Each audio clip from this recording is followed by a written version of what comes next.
Bagyong Esther, hinahatak ang makapal na call upon ng habagat, yellow warning nakataas sa Zambales at Bataan dahil sa habagat.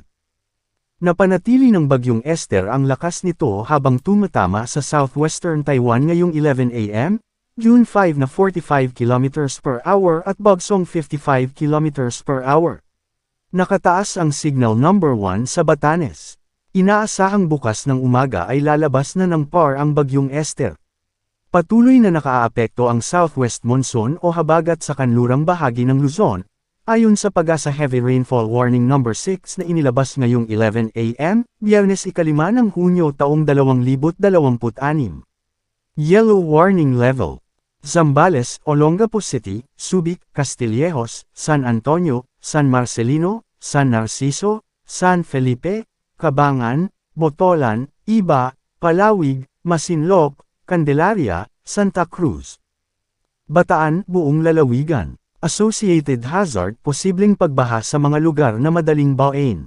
Samantala, inaasahan ang mahina hanggang katamtamang pag-ulan, na may panakanak ang malalakas na buhos, sa Metro Manila, Bulacan, Nueva Ecija, Batangas, Nasugbu, Calatagan, Lian, Tuy, Balayan, Calaca, Laurel, Lemery, Cavite, Magallanes, Maragondon, Ternate, Naik, General Emilio Aguinaldo, Tanza, Trece Martires, General Trias, Rosario, Imus, Kawit, Noveleta, Cavite City, Bacoor, Alfonso, Indang, Mendez, Amadeo, Tagaytay, Dasmariñas, Silang, Rizal, San Mateo, Rodriguez, Taytay, Cainta, Angono, Teresa, Antipolo, Binangonan.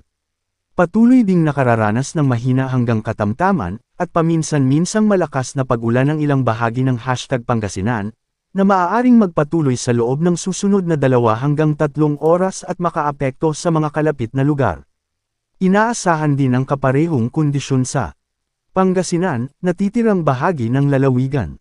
Quirino, Nueva Vizcaya, Aurora, Isabela, San Agustin, Jones, Etiague, City of Santiago, Cordon, San Isidro, Ramon, Benguet, Lon Ayon, Batanes. Nakararanas din ng pag-ulan ang ilang bahagi ng Tarlac, San Clemente, Mayantok, San Jose, Capas, Bamban, Camiling, Pampanga, Porac, Mabalacat, Angeles City, Florida Blanca, Lubao, Bacolor, Santa Rita, Guagua, San Fernando City, Minalin, Sasmuan.